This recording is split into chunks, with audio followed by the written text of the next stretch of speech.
Oi gente, hoje é sexta-feira, é dia de filosofia popular e essa semana eu resolvi fazer uma filosofia popular diferente, não recomendando apenas um filme ou uma série, ou discutindo um filme ou uma série, mas falando de um filme e de um jogo e na verdade, de um grande tema que é a representação nos filmes e nos jogos de samurais, de shinobis, dos ninjas, e falando fundamentalmente do Último Samurai, um filme do Tom Cruise, não é?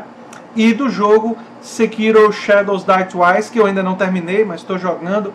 E tem vídeos no canal Dr. Tech Gamer de eu jogando esse jogo. E estou começando a transmitir também no meu canal do Twitch. Se vocês puderem se inscrever no canal Dr. Tech Gamer, se inscrever no meu canal do Twitch, caso vocês gostem de assistir coisas no Twitch, vocês estariam me ajudando, né, se vocês tiverem esse interesse. E eu vou conversar sobre esses dois produtos diferentes, mas que têm em comum a discussão sobre os samurais, sobre honra, enfim, o período da história do Japão. Eu vou falar um pouquinho sobre isso no vídeo de hoje. Se você gosta do que eu faço aqui no canal Nova Máquina do Tempo, eu peço que você se inscreva, dê um like, compartilhe, pense em apoiar a gente no Apoia-se. E a gente aqui discute política, ciência, filosofia. Tem a sessão de diálogos e no Filosofia Popular a gente fala de filmes, jogos, quadrinhos e muito mais. E o filme O Último Samurai é um filme interessante porque ele é parcialmente baseado na história de um marinheiro norte-americano que acabou se tornando um samurai branco. Quer dizer, um homem branco que aprendeu o caminho do samurai, que aprendeu o que era a filosofia samurai, e ele passa a lutar do lado dos samurais. E é claro que o filme do Tom Cruise é uma ficção e é meio exagerado, tem todas aquelas coisas, mas é bonito, é um belo filme e que ele tem algumas coisas do ponto de vista da linguagem que eu acho muito interessantes. Por exemplo, ele é um filme que, para um filme americano, tem pouquíssimo diálogo. E por que isso é interessante? Porque o filme ele explora a ideia de comunicação não verbal, ou seja, de você comunicar ideias, evolução dos personagens, crescimento das pessoas, sem você usar palavras. Isso na época do cinema mudo era uma necessidade, mas a partir do momento que o cinema se tornou falado, você fazer essa escolha envolvia dificuldades, mas tem vantagens. E por que essa vantagem faz sentido no filme O Último Samurai? Porque a cultura oriental é uma cultura que valoriza o silêncio, que valoriza a comunicação com poucas palavras. Ela é uma cultura, a parte mais tradicional, digamos assim, tem essa dimensão. Claro que a cultura contemporânea japonesa também tem um lado extremamente expressivo, extremamente verbal. Enfim, a cultura japonesa passou por uma grande transformação depois da Segunda Guerra Mundial, e se modificou bastante, já vinha num processo de modificação no final do século XIX, que foi acentuado depois da Segunda Guerra Mundial. E eu também queria falar do jogo Sekiro Shadows Die Twice, que também explora o universo dos samurais, mas de uma forma mais fantástica, com elementos, esses sim, verdadeiramente ficcionais, porque o jogo ele provocou uma grande controvérsia na indústria dos games e entre os jornalistas, o que é uma coisa muito interessante, porque o jogo ele é da From Software, uma empresa que é conhecida por fazer jogos extremamente difíceis, e no caso de Sekiro Shadows Die Twice, a dificuldade do jogo, ou seja, o jogo ser difícil, o jogo ser complicado, ele exigir de você paciência, observação, raciocínio, reflexo. Ele, de certa forma, ele tem um elemento que é muito interessante, que o que ele está querendo fazer é fazer você saber que se você quer ser um shinobi, quer dizer, se você quer ser alguém que segue tanto a parte do legado dos samurais, mas parte do legado também dos ninjas, quer dizer, uma coisa meio misturada, se você quer seguir esse legado, não vai ser fácil. Vai exigir de você tudo que você tem. Vai exigir que você melhore sua memória muscular, vai exigir que você pense, que você raciocine do ponto de vista espacial, vai exigir que você esteja disposto a saber que você vai aprender com seus fracassos, e você vai fracassar bastante, e que você vai ter que ter a, digamos assim, a humildade de dizer, nesse momento não tenho condições, vou dar uma pausa, não vou fazer, não estou conseguindo, e aí você acalma, e no dia seguinte você tenta um pouquinho, e no dia seguinte você tenta um pouquinho, e você vai pensando e raciocinando, e você acaba evoluindo.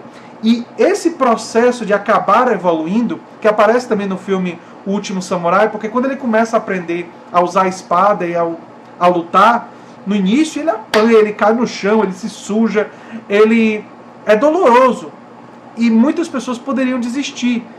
E é mais fácil desistir, é mais tranquilo desistir diante das adversidades. Mas você pode ver a adversidade como um desafio, como algo que você vai superar. Como algo que você vai superar não assim com enorme talento, de uma hora para outra, como se você fosse um gênio, mas que você vai superar pela insistência, pela paciência, pelo raciocínio, que você vai superar porque você acredita na sua capacidade e que você também vai se construir com mais habilidade. E aí o que é que o jogo faz, que quase pouquíssimos jogos fazem? Ele faz que o momento em que você consegue, você sente como se o mérito fosse todo seu. O único outro jogo que eu consigo pensar que não é da From Software que faz isso é o jogo Portal da Valve, porque faz você se sentir inteligente, porque você pensou, você raciocinou e você desvendou o quebra-cabeça, o que era necessário fazer naquela situação. Então, o Sekiro ele é um teste interessante porque ele coloca você dentro da, digamos assim, do universo dos samurais, não só do ponto de vista visual, não só do ponto de vista da história, e embora a história seja fantasiosa em alguns aspectos, ela seja misturada com mitos e não apenas com o real, mas ele coloca você no universo, nesse universo do ponto de vista do que é demandado de você. E se vocês assistirem o filme O Último Samurai, vocês vão ver que parte da demanda para que aconteça a transformação do personagem foi uma demanda interior.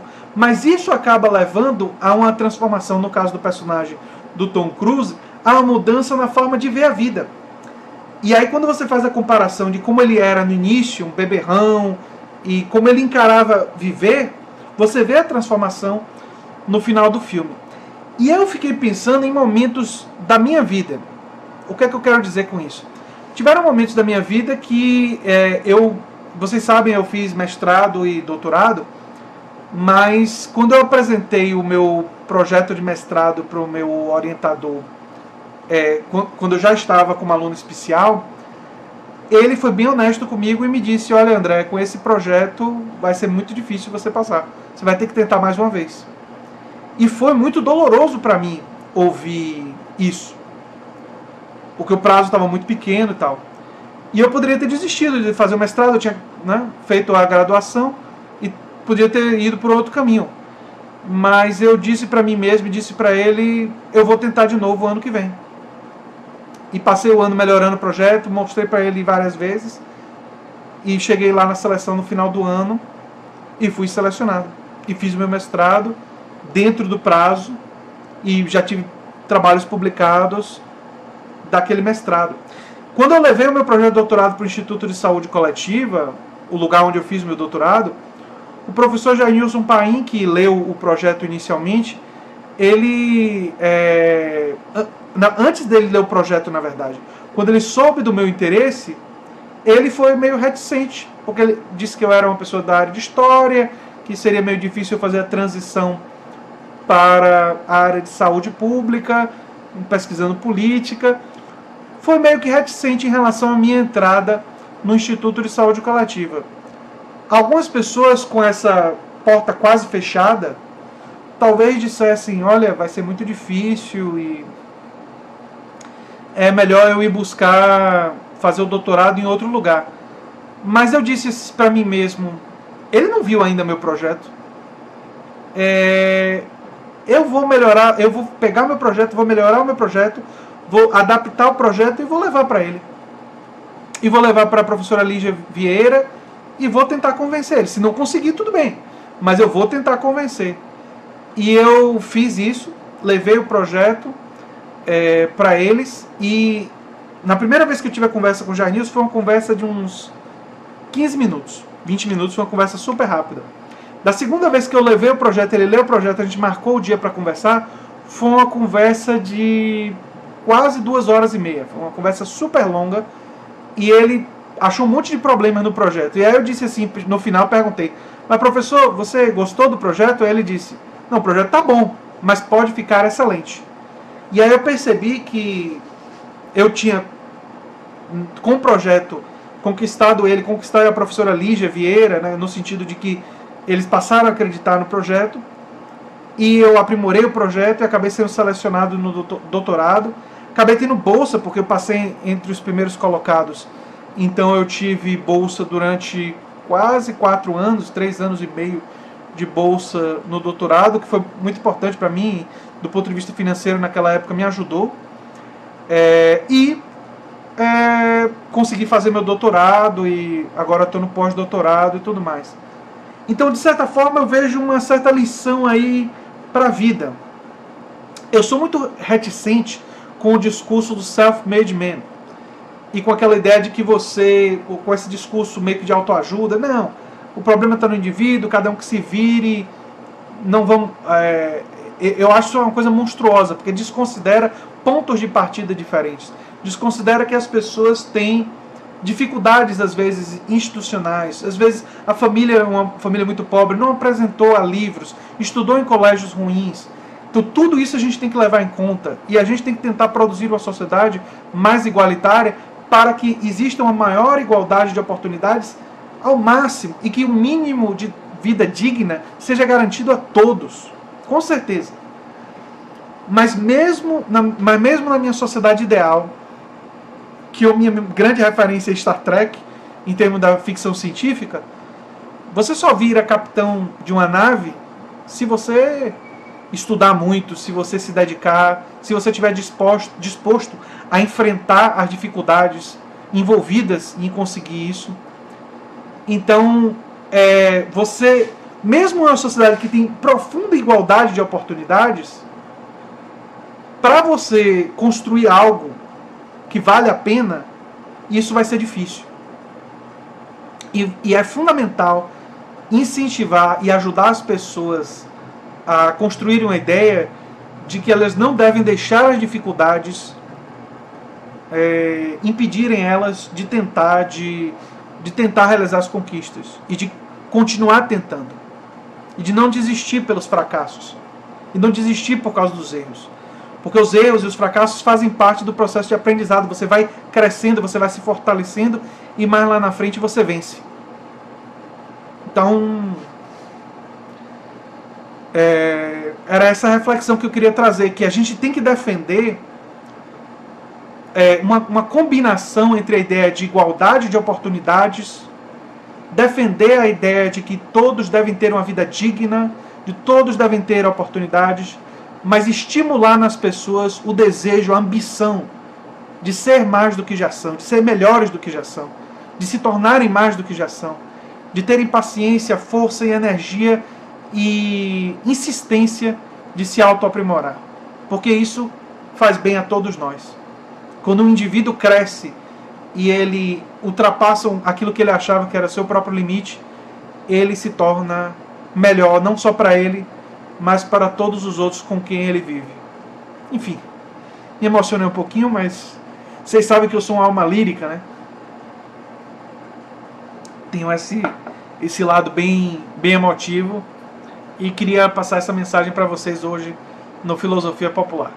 E se vocês gostam do que eu faço aqui no canal, se lembre sempre de se inscrever, dar um like, compartilhar, que é muito importante para mim, e considerar apoiar a gente no Apoia-se. É isso aí, galera. Até o próximo vídeo e um abração. Tchau, tchau.